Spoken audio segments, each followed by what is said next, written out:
Why are Brits so afraid of immigrants and immigration? Let's talk about it. So, over the last 20 years or so, immigration has been really at the heart of the political discourse. Really since 9/11 and the war in Iraq, war on Afghanistan, the discourse has really culminated in Brexit and the current situation in the UK with small boats. And there's a real fear at the heart of a lot of people who see the boats, and really that is such a powerful tool for the Tories.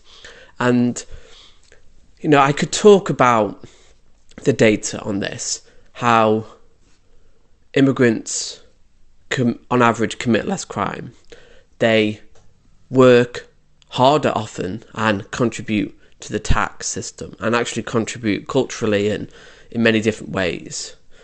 But this argument isn't really about the facts, because the context, I could talk about the context of why since 2001, at the peak of immigration was 2002, about 100,000 people.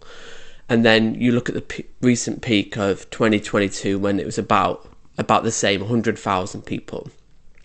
And we could look at the context and go, why is this? And the fact that most people who have come over are from Afghanistan, from Iran, from Albania, from Bangladesh, from India, from Pakistan.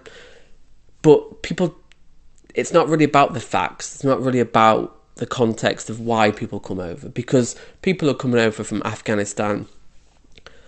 Since America left Afghanistan in 2021, it's been a hellhole.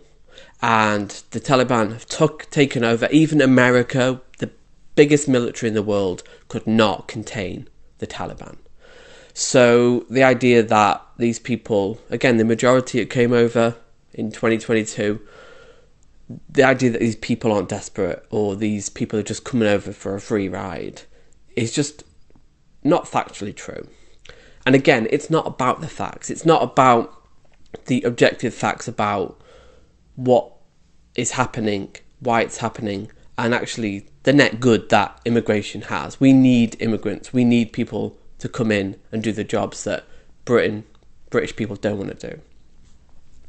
So what is this really about? Well, there's a few different ways of looking at it. First of all, the UK is pretty much a dying country.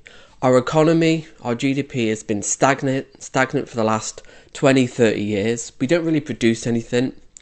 On average, apart from London, which is really the only source of our wealth as a country, our economy is on the line with the poorest parts of America. Literally can compare our economy across the UK with Mississippi, which is the poorest place in America. So in that way, economically, we're a dying country. Culturally, we are although we're prominent in the arts, we are becoming less irrelevant. And it's that insecurity. We know that on some level. There's a lot of weird nostalgia around Brexit. And that's what Brexit is again. It's all linked with cultural identity. The fact that a lot of people feel that we're losing our British identity because of immigration, which is just simply such a jingoistic and essentially racist thing. But the ideology of Nigel Farage, for example, he claims he's not racist. And it's obviously racism changes over time. What racism was 100 years ago is very different now. And when Nigel Farage says he's not racist, what is he really saying there? What he means is that he doesn't want to live with people from other countries, different races, different ethnicities. But the problem is that now, because a lot of conservatives in America and the UK kind of act like racism isn't a thing. They go, no, racism is a thing, under the law, all races are equal. But the problem is that they've raised the bar so high for racism.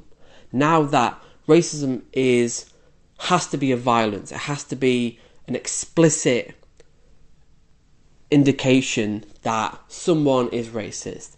Whereas the lack of awareness here is kind of astonishing, because by telling people that you don't want them to come into your country, that is inherently racist. I don't think people should be defined by whether they should go into the country and whether their race has any bearing on this. People should be able to move freely wherever they want at any time. So you've got a dying country, culturally, economically. You've got this fear of the other, which is inherent to every culture, really, on some level.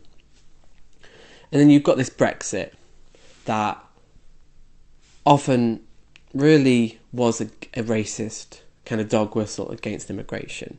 And now we're seeing that actually immigration, 2022, was at its highest.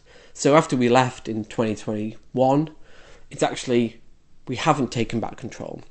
This is an illusion.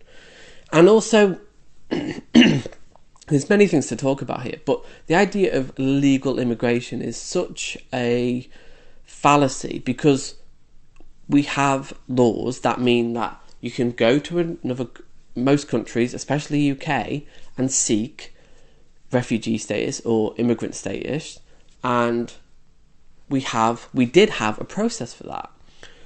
But the problem is that there's a huge backlog in the UK. About 165,000 people are waiting to be processed for immigration. And this is a conscious decision from the Tories. They have defunded pretty much most things. The public sector has been decimated over the last 14 years. And this is a conscious choice. They want to undermine the NHS. They want to undermine education, the police, immigration. This is a conscious choice. And they know what they're doing, because essentially on every level the Tories have made the country worse in the last 14 years. On education, the NHS waiting lists. Before 2010, when the Tories came in, the NHS was number one in the world. We had the best health service in the world. Now, there's a 7 million long waiting list, really struggling. There's been doctor strikes, nurses strikes. The pay for doctors is ludicrous. It's sometimes £14, £15 an hour. There's real problems, and you can just look at the list of sewage in waters, crumbling schools, public sector pay has gone down at least 25%. You've got a dying economy. What do we make? What is our economy? You've got mental health issues. We've got some of the worst health conditions in the EU. We've got so many factors, cost of living crisis.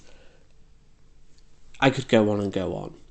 What is actually better than it was 14 years ago? Again, if you can answer that in the comments, I'd like to hear it. So, when the economy is on its knees, we like to turn to certain stories about who's to blame. And it's the age-old story of like other people, scapegoat a victim. In this case, it's some people who come in small boats, often from places like Afghanistan, Iraq, Iran, these kind of places that are destabilised, often by our behaviour. So we do have a responsibility there, I believe. And it's that fear that drives much of reactionary politics. And this leads me to how I'm going to summarise the points here, is that this isn't fascism explicitly. I don't believe the average person who doesn't want immigrants coming in is a ideological fascist.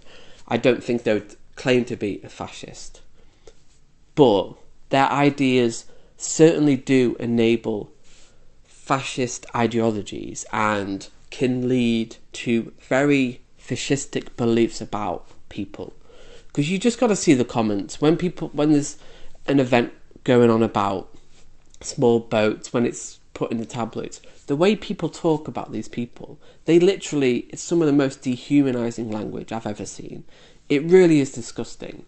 And that is a sociological issue. Again, the economy, our economic system is on its knees. We are a dying country. So that's often the inevitable result of economic turmoil, is that the population seeks a victim, a scapegoat. And this year, the election year 2024, it's only going to get worse. Lee Anderson has said they're going to fight this election on the culture war stuff. And that's what it is, essentially. This culture war, woke, small boats. And we've got to fight it in the best way we can. We can't talk about facts and logic. We just got to talk about the emotional, tap into the emotions. Where are these people? Why are they struggling? And you've got to redirect their hatred from immigrants and refugees to the people in power. It's that simple. And does that always work? No.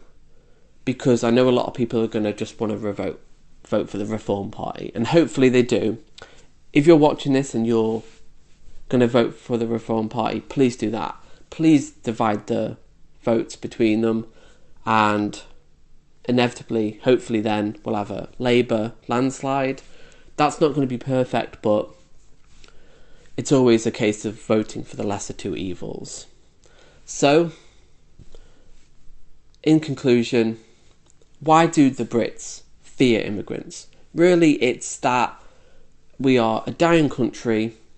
Over the last 20 years, our invasions of Afghanistan and Iraq and also what's going on in Syria as well, have evoked the need for people to escape often very horrible situations that we have been involved in.